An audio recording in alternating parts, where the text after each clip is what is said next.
ఓ దసు పెళ్ళెప్పుడు ముదిరిపోయిన మునకాయలాగా అవుతున్నావు, ఇంకెప్పుడు చేసుకుంటారా పెళ్ళి? అబ్బరే మా ఎప్పుడు చేసుకుంటాం అంత పెళ్ళి? మాకు ఎవరు ఇస్తారు బొటే? చేసుకుంటాం, త్వరలో టైం ఉంది కదా ఇంకా. ఎవరైనా ఎప్పుడు చేసుకుంటాం అంత బరే అమ్మ 20 సంవత్సరాలు దాడితే చాలా బాబు ఇదే పాట పాడతారు ఈ ఆడవాళ్ళు. టైం అయిందిరా టైం. 30 సంవత్సరాల వయసు వస్తున్నది నీకు ఇంకా. ఎప్పుడు చేసుకుంటారు? ఎప్పుడు చేయవలసిన ముచ్చట్లు అప్పుడు చేయాలి, లేకపోతే అంతే. అప్పుడు చేసుకుందామన్నా పని జరగదు. చేసుకోండి, బుట్ట వెతుకుడు కదా, పెళ్ళిళ్ళు తిరుగుడు అలా. ఎండాకాలం పెళ్ళిళ్ళు వస్తాయి కదా, అలా ఉంటాను చూసి పెళ్ళి చేసుకోవడం లేదు కానీ. ఓడి అమ్మ, రోడ్డు బయటకు వస్తే చాలు పెళ్ళెప్పుడు అని చంపుతున్నారా బాబోయ్ అమ్మ. బయట రావాలనుకుంటేనే భయం వేస్తుంది. ఏం చేస్తాం మరి, నాలాంటి అందగాడికి ఇలాంటి తప్ప. ఓ దసు, ఎటు పోతున్నావురా? కోటికి పోతున్నాను రా బుడా, నీవెటు వెళ్తున్నావు? ఎటు లేదో చల్లగా కూతుంది కదా ఇటు తిరగడానికి వస్తుందిలే. అబ్బే సరే కానీ పెళ్ళెప్పుడు చేసుకుంటావురా? పెద్దవాడైపోతావు కదా. నీకన్నా చిన్న వాళ్ళే ఉన్న గుంటాలు చేసుకుంటున్నారా పెళ్ళి? వాళ్ళకి 2-3 పిల్లలు కూడా పుడేస్తున్నారు. నీవు ముదిరిపోతుంది ఇలా రా. గుంట కన్నా చూస్తుంది లేదా బొట్టకి? అలా ఉండిపోతావేట ముదటంకల్లాగా. చేసుకో. ఇప్పుడు చేసుకోకపోతే ఎప్పుడు చేస్తావురా చెప్పు. ఇప్పుడు చేసుకోకపోతే నీ పని అంత తర్వాత ఎవ్వరు కూడా బొట్టయ్యారు నీకు చూడు. ఓ బుడా, మీ మనవరాలు ఉంది కదా, నాకు ఇస్తావా మరి? చేసుకుంటా పెళ్ళి. అబారే అమ్మా, నీకెందుకు ఇస్తారా నా మనవరాలకి? నీకు పని పాడలేనిది వాకి ఇలా తిరుగుతుంటే ఎవరు ఇస్తారా నీకు?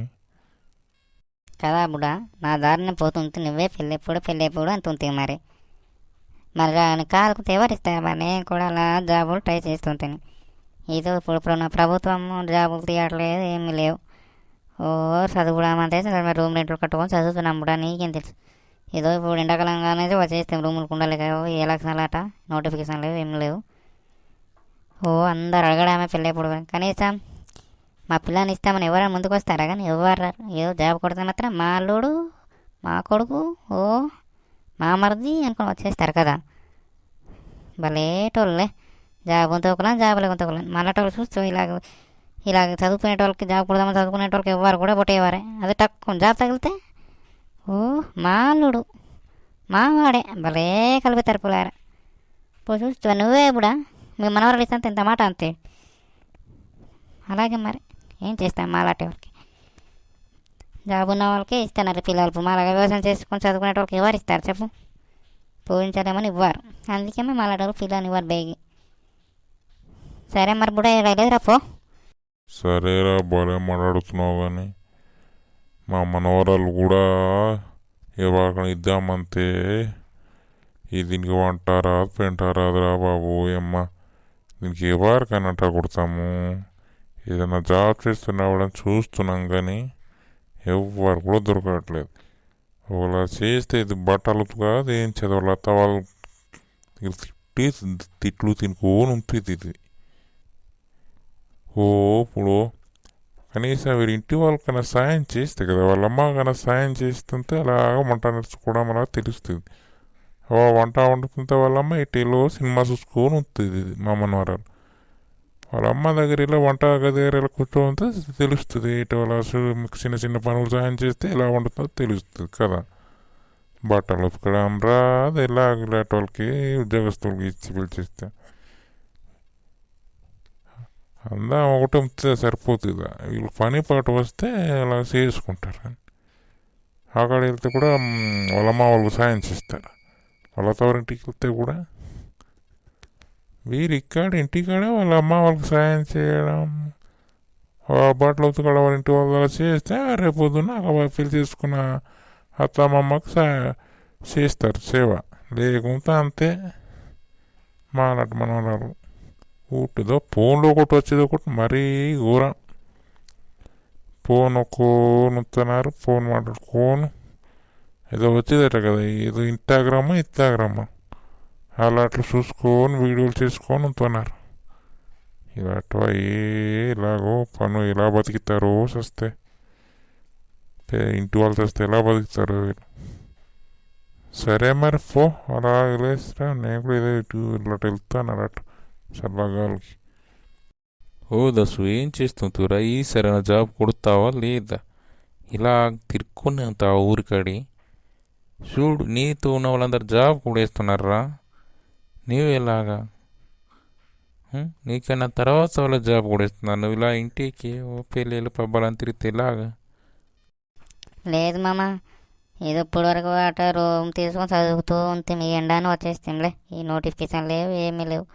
చదువుకుందామంటే ఇంట్రెస్ట్ రావట్లేదు. మరి ఏ నోటిఫికేషన్, మరి జాబులు తింది మేము ఎంత చదువుతాము. నా ఏదో నోటిఫికేషన్ తీసినా దాన్ని సెలెక్ట్ అవుతాం కానీ కోర్టు కేసుల కింద తిరుగుతున్నది అలాగా. అప్పుడు మా ఇంటికి వస్తేమో పనులు ఏం చదువుతాం. సరే కానీ మరి వయసు మీద కూడా వస్తున్నది, దగ్గర దగ్గర 30 సంవత్సరాలు వచ్చేస్తున్నది. మరి పెళ్ళి అయినా చేసుకుంటున్నారు లేదా? చేసుకుంటు పెళ్ళి. ఎలా పెళ్ళి చేసుకున్నాను అలా చదువుకోవడం పని చేసుకుంటా అలా. వాళ్ళు ఏ చెప్తామా, ఇప్పుడే చదువుకోలేదు ఇంకా పెళ్లి చేస్తేవా, అంతే మరి సంగతి. ఇంకా కానీ ఎటు పోతుంది మళ్ళీ. ఓరే బాబు, మీరు ఉద్యోగం కోసం చదవకండిరా, మీ తెలివితేటల కోసం చదువుకోండి. అంత చదివిన వాళ్ళందరూ జాబులు వస్తే ఎలాగా? వాడు ఎంతమందికి ఇస్తాడు? ఏదో మంచి బిజినెస్ చూసుకోవడమే, డబ్బులు రెండు చేసుకుని ఇక్కడ వెళ్ళి పనికి వెళ్ళి ఏదో కంప్యూటర్ షాపు చదువుకుంటారు కాబట్టి మీరు ఏదో చిన్న షాపు పెట్టుకోనో అలా డెవలప్ చేసుకొని జిరాక్స్ మిషన్లు పెట్టుకొని ఏదో అలా సిఎస్ సెంటర్లో ఏవో పెట్టుకొని అలా ఏదో ఒకటి చేసుకోవాలి. ఖాళీగా ఉండకూడదు. మీరు పని చేస్తే మేము పని చేస్తాం. మేము చదువుకున్న వాళ్ళతో మీరు పని చేసుకుంటే ఏం సుఖం? మీరు చేస్తున్నారు, మేము చేస్తున్నాం. తేడా ఏమన్నా చూడు. మీకు మాకు తేడా ఉండాలి. మీరు కూర్చొని 3-4 పని ఇచ్చేటట్టు ఉండాలి. మీరు ఒక షాప్ పెడితే ఇంకో పెద్ద షాపు ఏదో లోన్ తీసుకొని అక్కడ నువ్వు 2-3 పని పెట్టుకుంటే నువ్వు వచ్చే లాభంతో ఎంత బతుకుతావు? నువ్వు మాలాగానే పనికి వస్తే రోజు కూలికి వస్తే ఎలా చెప్పు? అందుకే చక్కగా చదువుకోండి. జాబు అని కాదు, మీ తెలివి నేర్చుకుంటారంటే జీవితంలో బతికేయవచ్చు. సరేనా మరి? ఉంటాను, నేను అలాగ వెళ్తాను. నేను కూడా బయటకు అయిపోతుంది, వెళ్ళేసి వస్తాను అలాగే. సరే మరి. మామ చెప్పింది కూడా నిజమే. ఎంతమందికి ఇస్తారు ఈ గవర్నమెంట్ వాళ్ళ జాబులు? చూసారు కదా ఫ్రెండ్స్, నాలాగా మీరు కూడా ఇలాంటి ఇబ్బందులు గురై ఉంటే కామెంట్ చేయండి. విశాఖమన్యం క్రోడ్ ఛానల్కి సబ్స్క్రైబ్ చేయండి. ఓ మామ, మన విశాఖమన్యం క్రోడ్ ఛానల్కి సబ్స్క్రైబ్ చేయమని చెప్పు కదా ఒకసారి. సరే బాబు, ఇదో మా వాడు విశాఖమన్యం ఛానల్ ఉందట, యూట్యూబ్ ఛానల్ సబ్స్క్రైబ్ చేసుకోండి. ఏదో అలాగే ఊరికాడు ఉంటూ అలాగ ఏదో వీడియోలు చేసుకుంటున్నాడు, చదువుకున్నవాడే వీడు కూడా. ఏం చేస్తాం మరి, అలాగా కాలుగుండా అలా నవ్విద్దామని వీడియోలు చేస్తున్నాడులే. మనవాడే వీడు, మన ఏజెన్సీ వాడే విశాఖమన్యం కుర్రోడు. సరే మరి బాబు, ఉంటాను.